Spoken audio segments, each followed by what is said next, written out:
তোমরা যদি ম্যাকআউট ইউনিভার্সিটির আন্ডারে বিটেক ফোর্থ সেমিস্টারে পড়ছো এবং এনভায়রনমেন্টাল সায়েন্স এই সাবজেক্টটা তোমাদের আছে, তাহলে এই ভিডিওটা সম্পূর্ণ দেখো। এই ভিডিওটায় তোমাদের এই সাবজেক্টের একটা সম্পূর্ণ সাজেশন দেওয়া হবে। এখানে বলা হবে কোন কোন চ্যাপ্টার থেকে কোন কোন টপিকগুলো ইম্পর্টেন্ট এবং সেখান থেকে কীরকম টাইপের কোশ্চেন আসে সেটাও বলা হবে। তাছাড়া চ্যাপ্টার ওয়াইজ কেমন মার্কস আসতে পারে সেই জিনিসটাও বলা হবে। তাই খাতা পেন নিয়ে বসো এবং ইম্পর্টেন্ট টপিক আর কোশ্চেনগুলোকে লিখে নাও। তো সবার প্রথমে চ্যাপ্টার ওয়াইজ ওয়েটেজ সম্পর্কে জানা যাক। তো এখানে চ্যাপ্টার, টপিকস এবং অ্যাপ্রক্সিমেট ওয়েটেজ লিখেই দেওয়া হয়েছে। তো প্রথমে আছে chapter 3 atmosphere and air pollution. এখানে ইম্পর্টেন্ট টপিকসগুলো হচ্ছে green house effect, global warming, ozone depletion, photochemical smoke, lapse rates, air pollutions. এই টপিকগুলো এখান থেকে ইম্পর্টেন্ট, আর এখান থেকে তুমি 25 থেকে 30% মতো আশা করতে পারো। এই চ্যাপ্টারটা সব থেকে বেশি ইম্পর্টেন্ট চ্যাপ্টার, এখান থেকে সব থেকে বেশি মার্কস আসে। তারপর আমাদের চ্যাপ্টার 4 যেটার নাম হচ্ছে হাইড্রোস্ফিয়ার অ্যান্ড ওয়াটার পলিউশন। এখানে ইম্পর্টেন্ট টপিকসগুলো হচ্ছে BOD, COD, DO, eutrophication, water treatment, toxic metals. এই টপিকগুলো ইম্পর্টেন্ট, আর এখান থেকে তুমি 20 থেকে 25% মতো আশা করতে পারো। নেক্সট আমাদের আছে চ্যাপ্টার 2 যেটার নাম হচ্ছে ইকোলজি অ্যান্ড বায়োডাইভার্সিটি। এখানে ইম্পর্টেন্ট টপিকসগুলো হচ্ছে ecosystem structure, food chain or web, biogeochemical cycles, biodiversity conservation. এখান থেকে তুমি 15 থেকে 20%-এর মতো আশা করতে পারো। তারপর আছে আমাদের চ্যাপ্টার 1 যেটার নাম হচ্ছে এনভায়রনমেন্ট অ্যান্ড পপুলেশন। এখানে ইম্পর্টেন্ট টপিকসগুলো হচ্ছে population growth, sustainable development, natural hazards, acid rain. এখান থেকে তুমি 10 থেকে 15%-এর মতো আশা করতে পারো। তারপর চ্যাপ্টার 5 অ্যান্ড 6 হচ্ছে লিথোস্ফিয়ার, সলিড ওয়েস্ট, নয়েজ। এখানে ইম্পর্টেন্ট টপিকগুলো হচ্ছে solid waste management, noise pollution. এখান থেকে তুমি 10 থেকে 12%-এর মতো আশা করতে পারো। আর চ্যাপ্টার 7 হচ্ছে ইআইএ অ্যান্ড এনভায়রনমেন্টাল লজ। এখানে ইম্পর্টেন্ট টপিকগুলো হচ্ছে EIA, environmental protection act, international treaties. এখান থেকে তুমি 8 থেকে 10%-এর মতো আশা করতে পারো। এবার গ্রুপ এ, গ্রুপ বি এবং গ্রুপ সি থেকে কেমন কোশ্চেন আসতে পারে সেই জিনিসটা বলা যাক। প্রথমেই আসা যাক গ্রুপ এ তে। এখানে ফার্স্ট কোশ্চেন হচ্ছে define environment.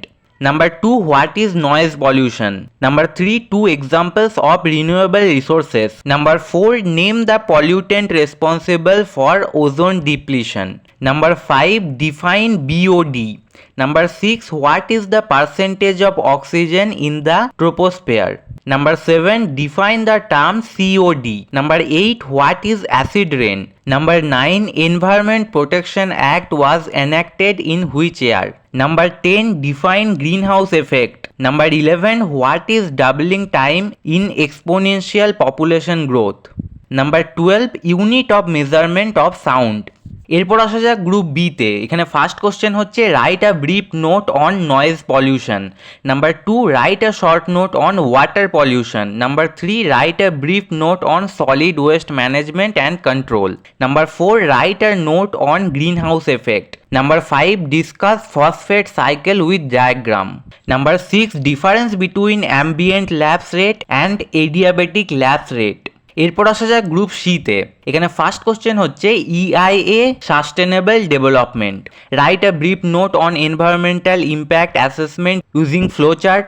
What are the objectives of EIA? How it is associated with sustainable development? Number 2, BOD, DO, COD and eutrophication.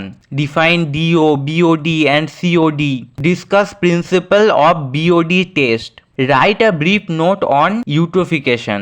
Number 3, solid waste management. What are different types of solid waste? Discuss methods of disposal and management. Give advantages and disadvantages of landfilling. Number 4, global warming and greenhouse gases.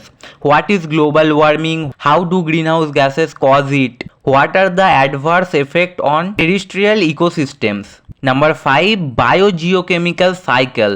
What is biogeochemical cycle? Discuss carbon and nitrogen cycle with diagram. Number 6, noise pollution. Discuss different types of noise pollution, describe adverse effects and give a brief description of the hearing mechanism of human beings. তো যেই কোশ্চেনগুলো বারবার এক্সামে repeat হয় সেই পুরো লিস্টটা এখানে দিয়ে দেওয়া হচ্ছে। এটার চাইলে তুমি স্ক্রিনশট নিয়ে নিতে পারো এবং সেটা শর্ট কোশ্চেন পড়ে না লং কোশ্চেন পড়ে সেই জিনিসটাও পাশে লিখে দেওয়া হয়েছে। তো এখানে দেখো define BOD, COD, DO, causes and effects of acid rain, ozone depletion, causes and effects, green house effect and global warming, EIA objectives and flowchart, solid waste types and disposal methods, eutrophication, definition, causes, effects, population growth equation and doubling time, noise pollution sources and control. তো এই কোশ্চেনগুলো অবশ্যই দেখো, এগুলো বারবার repeat হয়। তো এবার চ্যাপ্টার ওয়াইজ সাজেশন দেওয়া যাক যে চ্যাপ্টারের কোন কোন পোর্শনগুলোর ওপর তোমাকে বিশেষ করে ফোকাস করতে হবে। তো প্রথমেই আছে চ্যাপ্টার 1 এনভায়রনমেন্ট অ্যান্ড পপুলেশন। এখানে population growth equation and doubling time, sustainable development definitions and principles, acid rain, causes, effects, control, natural hazards, causes and management, এই টপিকগুলো অবশ্যই দেখো। তারপর চ্যাপ্টার 2 ইকোলজি অ্যান্ড বায়োডাইভার্সিটি। এখান থেকে ecosystem, components, type, functions, food chain and food web, one example each, biogeochemical cycles, oxygen, carbon, nitrogen, phosphorus, flow chart and reaction, এগুলো অবশ্যই দেখো। তারপর biodiversity, in situ versus ex situ conservation, hotspots, endemic species, এই টপিকগুলো খুব ভালো মতো করে দেখো। তারপর আছে চ্যাপ্টার 3 যেটার নাম হচ্ছে অ্যাটমসফিয়ার অ্যান্ড এয়ার পলিউশন। এটা ভীষণ ইম্পর্টেন্ট ইউনিট। এখান থেকে green house effect, global warming, climate change impact, তারপর ozone layer depletion, role of CFC effects, lapse rates, temperature inversion, air pollution, SPM, CO, NOx, SOx, PAN, sources and effects, photochemical versus London smog, control measures, ESP, cyclone separator, bag house, catalytic converter, scrubber, এই টপিকগুলো খুব ভালো মতো করে দেখো। তারপর আছে chapter 4 যেটার নাম হচ্ছে হাইড্রোস্ফিয়ার অ্যান্ড ওয়াটার পলিউশন। এটাও ভীষণ ইম্পর্টেন্ট ইউনিট। এখান থেকে BOD, 5-day test, seeded test, reaction rate constant, তারপর DO and deoxygenation or reaeration curve, তারপর COD definition, significance, then eutrophication, causes, sources, effects, water treatment, coagulation, flocculation, sedimentation, filtration আর disinfection। তারপর waste water treatment, primary secondary tertiary, then toxic metals, lead, mercury, cadmium, arsenic, sources and biochemical effect, এই টপিকগুলো chapter 4 থেকে খুব ভালো মতো করে দেখো।